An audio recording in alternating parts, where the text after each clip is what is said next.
नमस्कार दोस्तों, मैं श्वेताब कुमार आप सभी का आपके अपने YouTube चैनल लॉकुल पर बहुत बहुत स्वागत करता हूं। दोस्तों, अपने लास्ट लेक्चर में हमने पढ़ा था अरेस्ट के बारे में, ठीक है, यानी अरेस्ट को लेकर क्या क्या हमारे कानून में प्रोविज़न है। उसमें एक टॉपिक को लेकर बहुत सारे सवाल मुझसे पूछे गए कमेंट सेक्शन में, और वह था arrest by private person. Arrest by private person.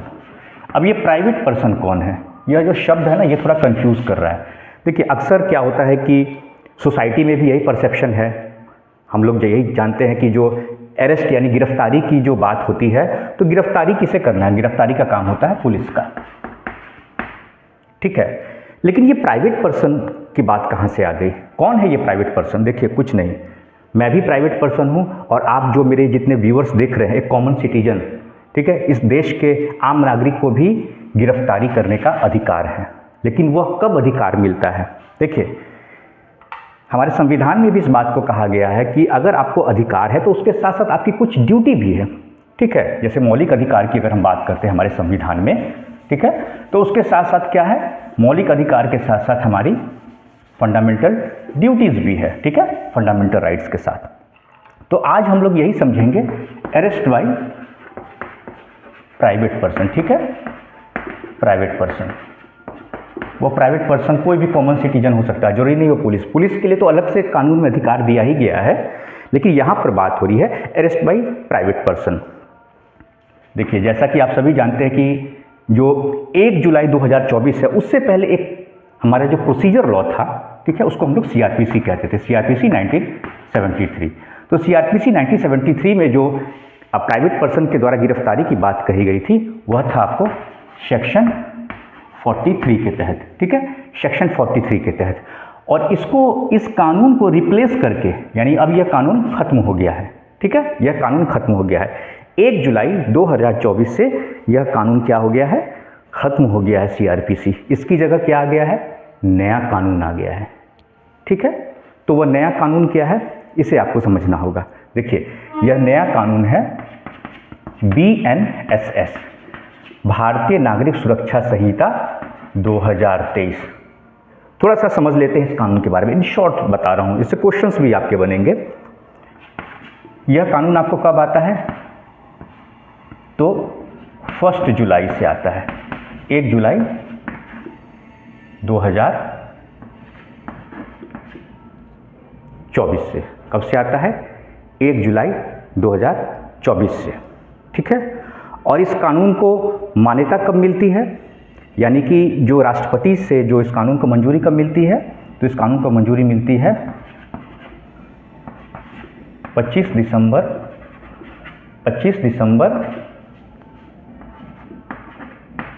2023 को, ठीक है। 1 जुलाई 2024 से यह कानून पूरे देश में लागू हो जाता है, ठीक है। 1 जुलाई 2024 से यह कानून पूरे देश में लागू हो जाता है, ठीक है। और इस कानून को राष्ट्रपति से मंजूरी कब मिलती है? तो 25 दिसंबर 2023 को मिलती है, ठीक है। यह तो बात हो गई, ठीक है। अब जो ये नया कानून है BNSS, इसमें क्या बदलाव किए गए हैं? प्राइवेट पर्सन के द्वारा जो गिरफ्तारी की जाती है, क्या बदलाव किए गए हैं, ये आपको समझना है। क्या कट कॉपी पेस्ट हो गया? ऐसी बात तो नहीं है। क्या ऐसी बात है? यही हमें समझना है। देखिए, अरेस्ट बाय प्राइवेट पर्सन जो है आपको BNSS में दिया हुआ है, ठीक है, BNSS 2023 में दिया हुआ है। और इसमें जो गिरफ्तारी होगी उसकी कंडीशन क्या है? कंडीशंस समझिए पहले। कंडीशंस क्या? किन किन परिस्थितियों में जो प्राइवेट पर्सन है, प्राइवेट पर्सन जो है उसको अरेस्टिंग का पावर है, किस किस सिचुएशन में, ठीक है। प्राइवेट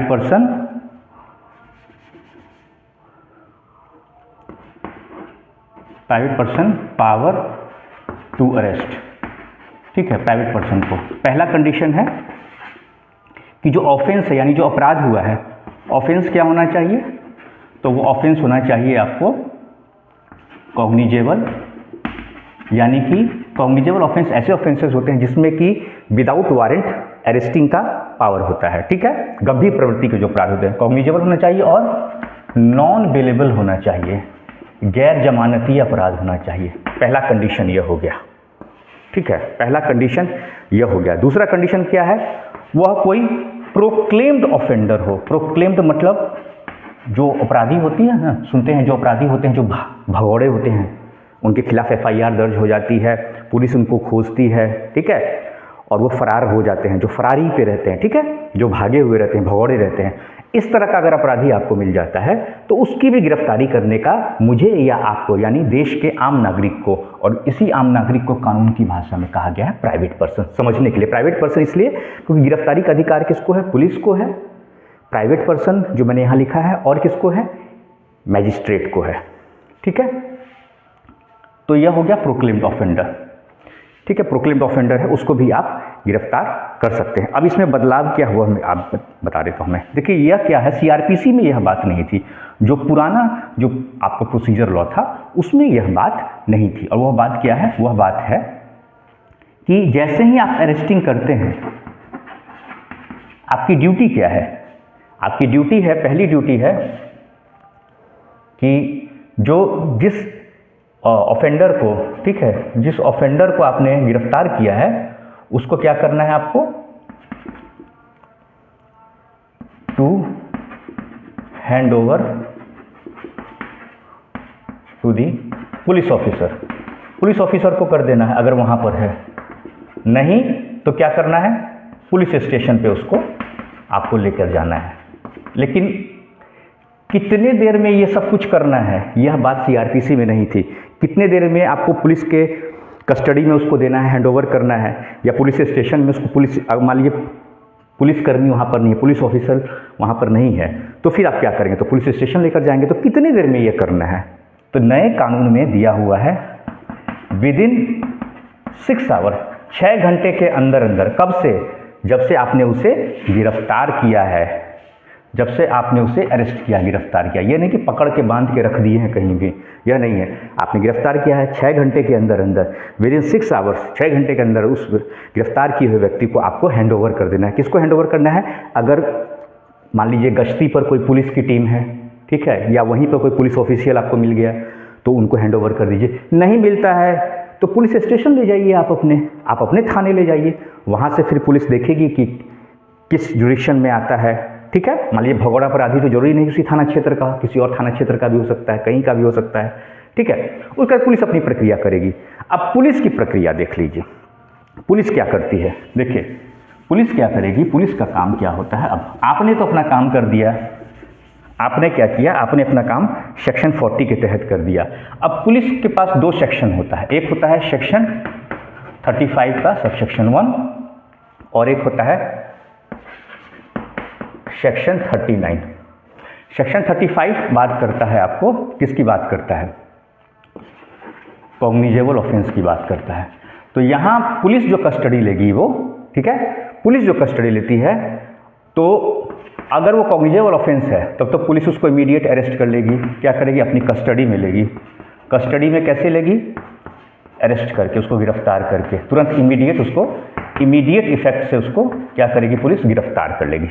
क्या कर लेगी, गिरफ्तार कर लेगी भाई, ठीक है, कस्टडी में ले लिया, ठीक है, क्योंकि गंभीर प्रवृत्ति का अपराध है, बहुत बड़ा अपराध है, बहुत बड़ा क्राइम किया हुआ है, जिसे हम कॉग्निजेबल ऑफेंस कहते हैं, ठीक है। लेकिन वहीं अगर बात होता है सेक्शन 39 का, ठीक है, सेक्शन 39 ऑफ किसका, BNSS का, ठीक है, ये दोनों BNSS हैं।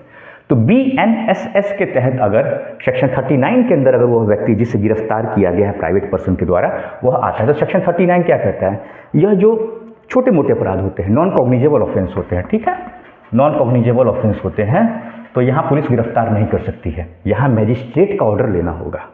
यहाँ police without the order of magistrate यहाँ पर गिरफ्तार नहीं कर सकती है। हाँ, एक कंडीशन है, ठीक है, वह कंडीशन क्या है, क्योंकि वारंट चाहिए गिरफ्तारी के लिए, क्या चाहिए, वारंट चाहिए। तो वारंट कहाँ से मिलेगा, कोर्ट से उसको वारंट लेना होगा, ऑर्डर लेना होगा, तभी ना पुलिस गिरफ्तार करेगी। लेकिन एक पावर पुलिस को दिया गया है, भले ही नॉन कॉग्निजेबल ऑफेंस हो। एक बार फिर से समझा, नॉन कॉग्निजेबल ऑफेंस जो होता है उसका मतलब यह हुआ कि जो छोटी मोटी प्रवृत्ति के अपराध होते हैं, ठीक है ना, उस तरह के अपराध में पुलिस अगर नाम पता पूछती है, ठीक है, नाम पता ठीक है, उम्र, यह सब कुछ पूछती है पुलिस, जो पूछताछ करती है।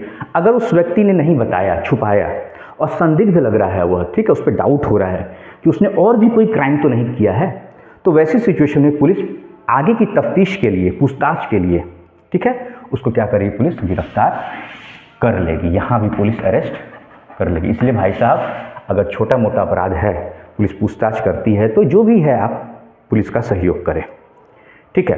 तो दोस्तों, यह पूरा मैंने एक इन शॉर्ट तरीके से बताया है कि जो एक प्राइवेट पर्सन होता है उसे गिरफ्तारी का अधिकार किस तरीके से मिला है, किस प्रावधान के तहत मिला है, और पुराने कानून यानी सीआरपीसी और नए कानून बीएनएसएस यानी भारतीय नागरिक सुरक्षा संहिता, दोनों में अंतर क्या है। आशा करता हूँ आज का ये वीडियो लेक्चर आप सभी को पसंद आया होगा। नमस्कार।